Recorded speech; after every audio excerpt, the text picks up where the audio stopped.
ভাই ভাই তাড়াতাড়ি পালান এখান থেকে, পাশের বাড়িতে মার্ডার হয়ে গেছে। মার্ডার হয়েছে তো আমার কি, আমি আমার কাজ করি, যে মার্ডার করেছে পুলিশ তাকে ধরবে। আজকে ওদেরকে 7 আপ দেবো। আচ্ছা ঠিক আছে। ভাই মাজিদুল কি খেলতে যাবে না? না, আজকে মাজদুল খেলতে যাবে না, ও নাকি আজকে কোথায় ঘুরতে যাবে। ও আচ্ছা ঠিক আছে। স্যার এই বাড়িতে মার্ডার হয়েছে, চলেন। হ্যাঁ চলো।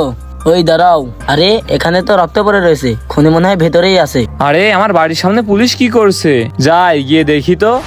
এই আজকে এই খুনিকে ধরতেই হবে। স্যার আপনারা দাঁড়ান। এই কে এটা? আরে তুমি কে? আপনি আমার বাড়িতে কি করতে যাচ্ছেন? তোমার বাড়িতে কে কে থাকে? আমার বাড়িতে আমার ছোট ভাই আছে। তোমার বাড়িতে তো মার্ডার হয়েছে। হ্যাঁ আমার ভাইয়ের কিছু হয়ে গেল না তো? ভাই দরজা খোল, দরজা খোল। দাঁড়াও, আমি দরজা ভেঙে ফেলছি।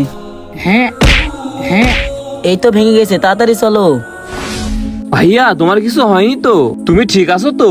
হ্যাঁ ভাই আমি তো ঠিক আছি। তাহলে আমাদের গেটে রক্ত আসলো কিভাবে? ভাইয়া আমি লাল জুস খাচ্ছিলাম, গেটে ঢুকতে গিয়ে পা পিছলে পড়ে গিয়েছে। হ্যাঁ